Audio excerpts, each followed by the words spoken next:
বহু বছর পরে কাঠের সেতু দিয়ে পার হচ্ছি। পল্টনে না গেলে হয়, মনে হয় না পড়বো, যদিও একটু ভয়ের কারণ আছে।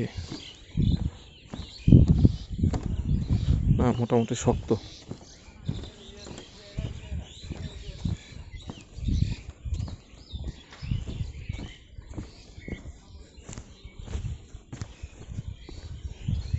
আমি আজকে প্ল্যান করছি, দু চোখ যত দূরে যায়, যত দূর যাওয়া যায়, পানিপথ ছাড়া যেতেই থাকবো।